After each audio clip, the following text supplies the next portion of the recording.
окно в пространство вариантов. В голове человека постоянно крутятся контролируемые и неконтролируемые мысли. Некоторые называют это внутренним диалогом, но по своей сути это монолог. Разуму больше не с кем болтать, кроме как с самим собой. Душа мыслить и разговаривать не умеет, она только чувствует и знает. Внутренний монолог звучит очень громко по сравнению с безмолвными ощущениями души. Поэтому интуиция проявляет себя редко и едва заметно. Существует мнение, что если остановить внутренний монолог, то разуму откроется доступ к интуитивной информации. Это верно, вот только отключить его полностью в сознательном состоянии невозможно. Допустим, вы сосредоточились и прекратили ход мыслей и слов. Мыслей вроде бы нет, внутри пустота, но тем не менее это не остановка монолога. Разум в этот момент не спит, напротив, он очень бдителен, только задача у него другая: не думать и не болтать. Он словно говорит: «Ну ладно, я помолчу, посмотрим, что ты будешь делать». Это иллюзия остановки монолога. Остановка внутреннего монолога происходит тогда, когда разум отключает свой контроль или хотя бы ослабляет свою бдительность. А при ложной остановке монолога он настороже и, можно сказать, заглушает чувство души еще сильнее своим громогласным молчанием. Если бы разум отключил свой контроль, ваше восприятие провалилось бы в пространство вариантов. Действительная остановка внутреннего монолога происходит только во сне или в состоянии глубокой медитации. Практическую пользу от этого можно получить только в случае осознанного сновидения или если вы владеете техникой глубокой медитации, при которой сознание не отключается. Осознанное сновидение можно использовать как интересный эксперимент и тренировку внешнего намерения.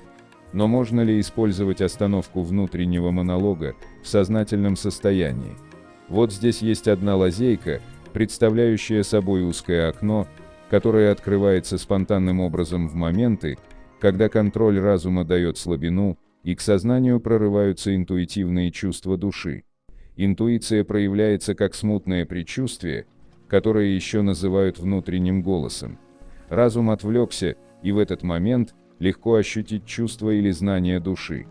Вы услышали шелест утренних звезд, голос без слов, раздумье без мыслей, звук без громкости.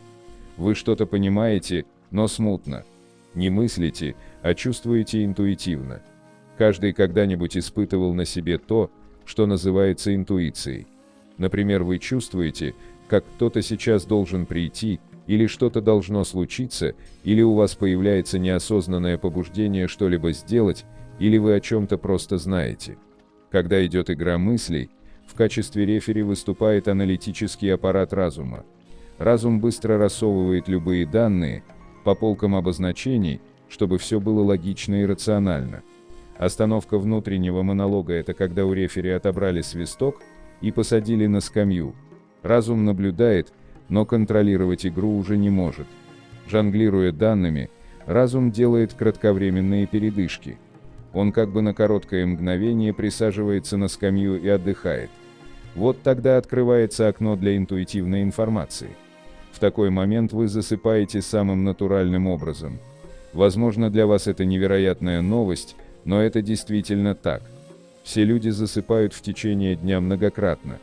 Просто они этого не замечают, потому что окно открывается на очень короткий промежуток времени. Задремавший разум вновь просыпается и продолжает свой монолог. Иногда впечатления от увиденного в окне доходят до сознания в виде интуитивной информации. Но чаще всего разум не обращает внимания на кратковременное видение, потому что очень озабочен своими мыслями.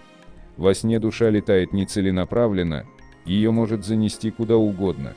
В открывшемся во время бодрствования окне, в отличие от обычного сна, душа сфокусирована на сектор пространства вариантов на фоне контекста текущих мыслей разума. Контекст направляет взор души в соответствующий сектор пространства, где она видит знания, относящиеся к текущему содержанию мыслей. Как только окно открывается, эти знания прорываются к разуму. Если проснувшийся разум обратит внимание на впечатление души, то есть вспомнит эту короткую вспышку своего сна, тогда он получит то, что называется интуитивным знанием, сведения, взявшееся как бы ниоткуда, с потолка. Обычно полагается, что интуитивное озарение является спонтанной вспышкой прозрения разума. С одной стороны, на разум с потолка внезапно сваливается решение, а с другой стороны, утверждается, что разум нашел это решение сам.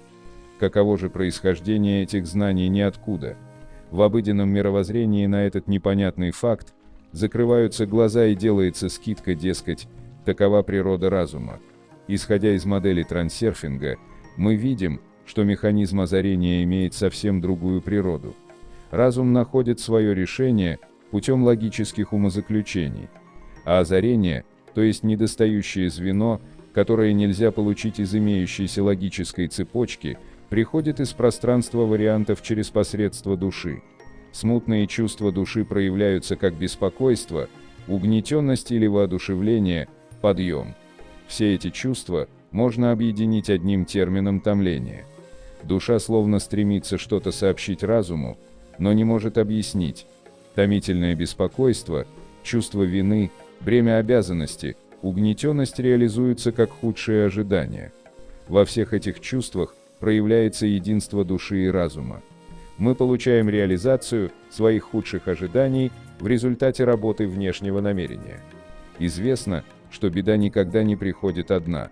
С такими параметрами излучения мы перемещаемся на худшие линии жизни, где беда, как говорится, не одинока. Иногда индуцированный переход загоняет нас в широкую черную полосу, из которой долгое время не удается выбраться. Обратите внимание, когда случается это состояние угнетенного томления, вы незамедлительно получаете реализацию своих худших ожиданий. Внешнее намерение перемещает вас на неудачные линии жизни, где ситуация усугубляется прямо на глазах. Одновременно с предчувствием беды душа, собственно, заодно и помогает реализовать беду в результате единства души и разума в худших ожиданиях. Используя свойства единства в лучших ожиданиях, можно обратить внешнее намерение в свою пользу.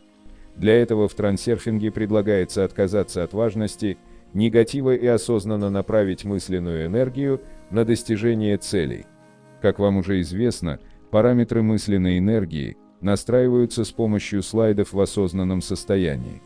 Ту же технику можно использовать в момент открытого окна, если удастся этот момент поймать.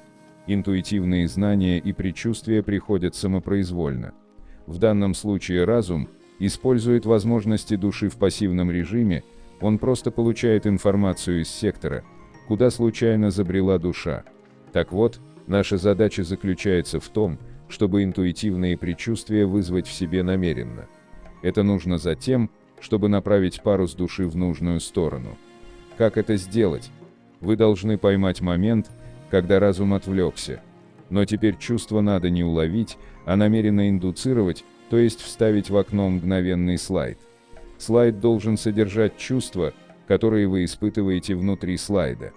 Вставляя слайд в открывшееся окно, вы не получаете информацию души, а наоборот направляете ее в целевой сектор пространства.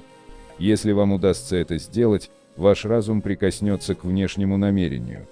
Казалось бы, того же эффекта можно добиться, если прокручивать слайд перед сном, лежа в постели. Тогда слайд незаметно перейдет в сон, и единство души и разума будет достигнуто. Однако, как ни странно, это ничего не даст. Разъяснение я напишу в следующем разделе. А пока попробуйте ответить на вопрос, почему не имеет смысла крутить слайд во сне.